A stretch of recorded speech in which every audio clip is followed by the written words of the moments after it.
So today we'll be mixing two of the most commonly used herbicides in Australia, and that's glyphosate and 2,4-D. We'll be mixing this in hard water of 500 parts per million, which is a pretty common hardness, particularly a lot of bore waters across Australia. First up, we'll put the 2,4-D in, so we'll try and replicate as close as we can how a farmer would do it with their gear. So this will be worked on 40 litres of water per hectare, and we'll mix it with a third water in the tank. We'll put our 2,4-D in next. We'll add another third of the tank of water. We'll top it up with our glyphosate, and then we'll top the tank up to full with the water. This is the 2,4-D at the A-625. We'll put that in the tank. And this other one is Amosite Advance, which is just the Nufarm Amosite Advance. So we put that in, so we'll just top it up about another third of water to replicate what we do in the field. I'll just give it a quick agitation to simulate agitating in the tank when you're filling. So for this next part, we'll put the glyphosate into the mixture. On this side, we'll use a single salt potassium high-low glyphosate. We'll put that into the mixture.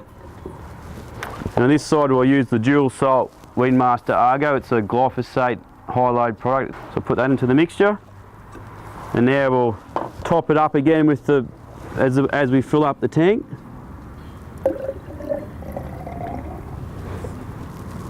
We want this up to about 200 mils. So this will replicate 40 litres per hectare in the field.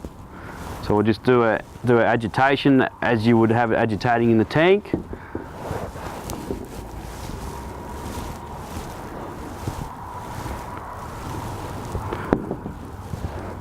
We'll just let that settle for a moment and just see what happens. We should start to see the salts drop out on the single salt potassium glyphosate. With these you can see that there's no drop out in solution, and so without these low water rates of 40 litres per hectare, we can get away with some quite strong brews of Amosite Advance and Weedmaster Argo. Very quickly, and it only took a few minutes, we were able to break the single potassium glyphosate and the A-625. You can clearly see the salt crystals that are dropped out of suspension, and this will most definitely block nozzles and filters. And quite often that's the case that a grower will mix this up and it's mixed fine. He gets down to the paddock, and during his first run up the paddock, that's when he'll start to get blocked nozzles, because given it's a couple of minutes and it's started to drop out of suspension.